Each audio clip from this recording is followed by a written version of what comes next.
અમદાવાદના કાગડાપીઠમાં મિત્રની હત્યા કર્યાનો આરોપ લાગ્યો છે। અમદાવાદથી આ સમાચાર છે। કેતન ગોહેલ નામના યુવકની હત્યા કરી દેવાઈ।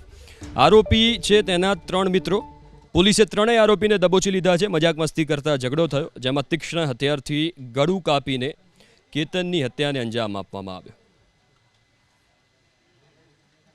પ્રાથમિક તપાસ હાથ ધરતા જાણવા મળેલું કે આ કામમાં મરણ જનાર કેતન ઉર્ફે મોદી જગદીશભાઈ ગોહિલ, જેઓની ઉંમર 38 છે, જેઓ ધંધો મજૂરીનો કરે છે અને ધનજીની ચાલી કાગડાપીઠ વિસ્તારમાં રહે છે, તેઓની કોઈ અજાણ્યા ઈસમોએ હત્યા કરી લીધેલ હતી। તાત્કાલિક કાગડાપીઠ પોલીસ સ્ટેશનમાં આ અનુસંધાને ગુનો દાખલ કરવામાં આવેલો, જેમાં ભારતીય ન્યાય સંહિતાની કલમ 103(1), કલમ 54 તથા જીપી એક્ટની કલમ 135(1) મુજબ ગુનો દાખલ કરીને આગળની તપાસ હાથ ધરતા આ ગુના અનુસંધાને તાત્કાલિક ગણતરીના કલાકોમાં કાગડાપીઠ પોલીસે 3 વ્યક્તિઓને હસ્તગત કરેલ છે અને તેઓને તાત્કાલિક ડિટેઇન કરેલ છે।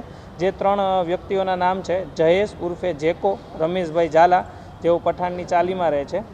બીજા વ્યક્તિ છે ધર્મેશ ઉર્ફે ધમો ઉર્ફે કાળિયો, તે પણ પઠાણની ચાલીમાં રહે છે। અને ત્રીજા છે જગદીશ ઉર્ફે જગ્ગુ વિનોદભાઈ। આ 3 વ્યક્તિઓની આ હત્યા અનુસંધાને તાત્કાલિક અસરથી ડિટેઇન કરીને આગળની કાયદેસરની કાર્યવાહી હાથ ધરવામાં આવી છે।